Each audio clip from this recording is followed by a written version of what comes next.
আজকে কার পছন্দের খানি বানাইরাম এই সাবুনা আর এখানের মধ্যে নাগামরিচ কাঁচামরিচ বাখরের পাতা সব তার দিয়া ফার্স্টে দেখাইরাম গ্রেভিটা রেডি করে নিছি সব জাতের মশলা মশলা দিয়া নাই সইরা আর এখানে এইসাগুলা অনেকে ওলাই এইসা দেখলে কি আস্তা দেখলে খালি বুঝন ক্লিন করি না অদহকার তো ক্লিন করা আর অদহকার দুই তিনটা দেখাইরাম আস্তা এইসা যেন আমি দেই না নি ক্লিন কইরেও দেই আর যারা কি বুঝেন তারা লাগি হইরাম সবাই লেখন না সামটাইম কি কোনো কোনো মানুষে লেখন আজকে মজা হইরা এই সাবুনা হরমু অনেক হই বাফা ই পানি যেন গ্রেভি একবারে শুকাইলিমু ইলা কাটতো নাই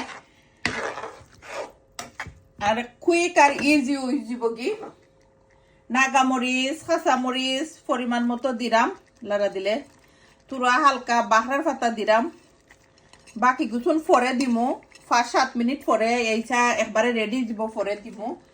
আর ওখান খালি একটু নাইস ফ্লেভার আইব কি বাহরার পাতা একটু দিলাম দেখতেও সুন্দর লাগে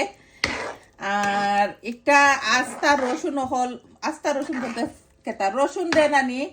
বালাটিনে সেইসা 2-3টা রসুন দিয়া সুন্দর হইরা এই সাবুনা করছি আপনারা দেখুন যেন ফুল ভিডিও ইউটিউব চ্যানেলে তৈমো গ্রেভি কিলা রেডি করছি আর দেখতে ভুলবা না ভালো লাগলে আমার চ্যানেলরে সাবস্ক্রাইব করবা Subhash blog UK thank you সবাই রে আর অনেক লগে আই খালি দেখা হয়ে যায় কি আর মাতো নেই আপা তোমার কুকিং স্পেশালি যা ভালো লাগে দোয়ার ভালোবাসা রইব